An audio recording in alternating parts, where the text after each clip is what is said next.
Backstage Pass. I'm Tara, and my guest today is Gia Scott, former MCW Women's Champion, and so much more, which we're going to talk about here. I'm a little nervous to do this a little bit. Just a little bit. No. Don't be nervous. You know, the fans adore you. Yes. Even when they're hating you, the fans adore you. So they want to hear what you have to say. So just think of them as all your friends. Well,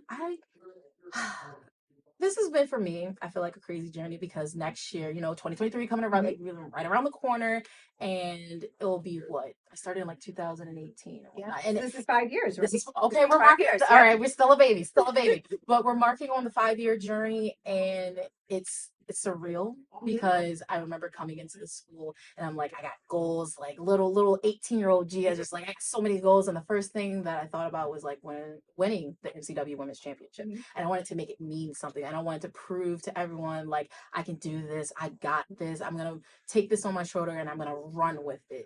And it's crazy to think like it's been almost 5 years. Like April will make it 5 years. So I'm like, that was great. Well, you came to shows as a fan, correct? Yes. Before ever coming here. So a young Gia Scott yes. sitting in the front row, I believe. Yes, there is, I believe, a video of me sitting front row. I don't remember per se. I think it was the green room. It was. And it was the first time I've heard of MCW. My uncle was like, "Hey, do you want to like come to this live event?" I was like, "Is it wrestling?" He's like, "Yeah." I was like, "Is it WWE?" He's like, "No," but I got front row seats.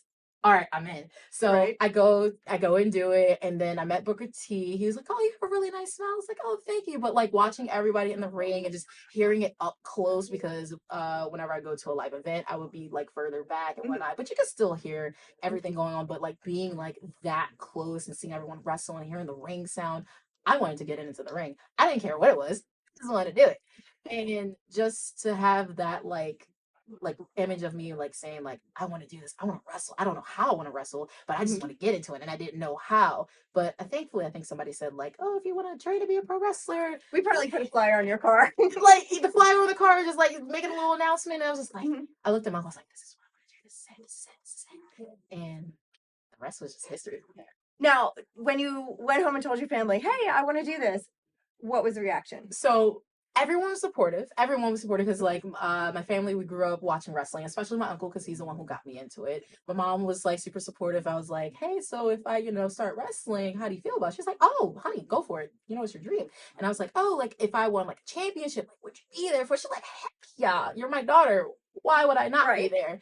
So they're super supportive. They may not understand all the other things that go into it, but they're extremely supportive, and I appreciate that from being like 18 and whatnot, just going through this in a sense by yourself, but not really by yourself. Right. It was very comforting. Right. Well, that's I hear from different people all the time, like they may have had to hide it from their family members, or maybe their mom doesn't know, or their employer doesn't know, things like that. So these things do come up. So it's great that you were able to share that, and your family supports you. Now, I know you've spoken about this before. Obviously, your mom passed away and was not able to see you become the MCW Women's Champion. Is that, that loss, is that one of those driving factors that pushes you to do the things that you do? It still pushes me to this day.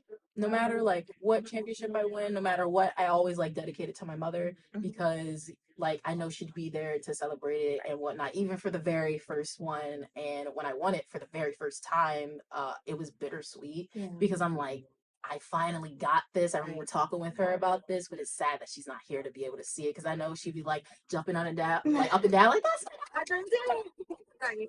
And I could just imagine that, and then it just felt really good, bittersweet, and it's just whenever like I like before I go out for any match, I'm like I do a little prayer and I'm like, "Watch over me, Mom," and whatnot, and it helps me get rid of the butterflies just a little bit. Well, I'm sure she would be very, very proud of you. I know we're all very proud of you. And you've not just won championships in MCW, correct? So yes. You're racking up a few of them. Tell us a little bit about some of the other places you've worked and what you've achieved. So I'm trying to call myself the mother collector, the mommy. And I like to, when you get a new belt for the first time, you bring a new baby into the family, you name them. So like, right now, like of course we have the blue belt, Felicia, love Felicia, firstborn, you never forget your firstborn.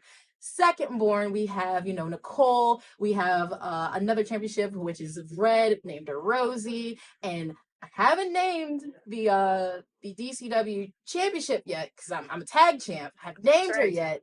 Still thinking of names, but I am currently a mother of 3 again. Wow. And I'm trying to be a mother of 4. Trying to. But I like to name my belts. Some people think that's weird. Like, why would you name a belt? I'm like, well, when you have a baby, don't you name your baby? You don't be like, hey, you, or no, you were like, come here, hey, something, I named my robot vacuum. So I have 3 of them at home, and they all have names. So I don't know. Exactly. So if I just say, oh, turn the vacuum on, that doesn't sound, it's just much better to call them by name. Exactly. No, we have 4 of them. Oh my gosh. So that is quite an accomplishment. 5 years in the business. Yes. And you currently hold 3 championship titles right now. Yes, I currently hold 3. Still trying to rack up more. Still trying to go other places, trying to get my name out there, do everything that I can to still uphold like my mom's in a sense legacy, like still make her proud and whatnot. And I'm still trying to in a sense make RJ proud because I dedicate everything to him as well. Oh, that's very nice. That show that you saw at the Green Room with your uncle, I believe he was in the main event and Booker T was the referee that night, right? Mm-hmm. Yes. Yes. So, wow. Well, that must have come full circle, from watching to being in that very ring. So, yes.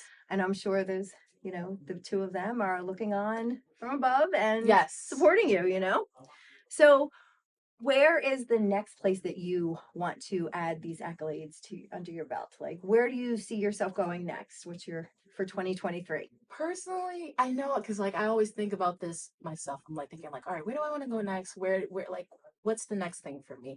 And for me, I try not to dwell on it too much because I feel like in a sense it'll drive me to madness. I know some people are like, what do you mean? I like to keep my ideas open because within this year I was able to go to a promotion in New York and it's called Battle Club Pro. And I ended up facing for the very first time there Masha Slamovich. And when I faced her, everything just started to click. And I'm like, I never thought I'd be able to face her. I never thought these things are coming along so nice and so smoothly. And with me also being in the women's wrestling army promotion as well out in Chicago, it's all these things are coming into place and I would never think and I would never set these these goals and bars so high for myself. I'm well, now these opportunities are coming, so now I need to keep going. I need to keep pushing harder. I need to keep upholding myself. I need to keep putting myself on this pedestal to do better. And maybe that's the imperfection in me. Maybe that's RJ yelling at me. I don't know. He yells at me too. either way, Gia always needs to put herself up there so that she can do better than what she did before. Well, it certainly seems like you are on a roll, and I know you'll be able to do all those things. Now, before we go, tell our fans one thing about you that they may not know. Doesn't have to be about wrestling, but give them one thing about Gia Scott that they don't know. Not too many people know about this, but I'm a really good roller skater. I'm a really good roller skater. That's awesome. There have been times where I take my friends out. They're like, oh, I don't know. I don't think I can. I got you. I'm going to promise you right now. I'm probably not going to fall tonight. You might fall once or twice, but I got you. And I can literally not skate for, let's say, a couple months. Yep. And I'll get on and I may stumble a little bit after that. I'm good. So Gia Scott, she can roller skate. Working on the backward skating, but she can roller skate. Do you have your own skates? I do. I have my own skates. I have my own skates. Okay. They still work to this day. I think we have a little girls outing planned. Roller skate! All right, well, where can fans find you? Fans can find me off of Instagram at the Gia Scott. Same thing for Twitter. And also Facebook as well. I'm trying to start a little TikTok thing, but you can follow me guys over there as well. All right, you heard it. So thanks for joining us here at Backstage Pass with Gia Scott.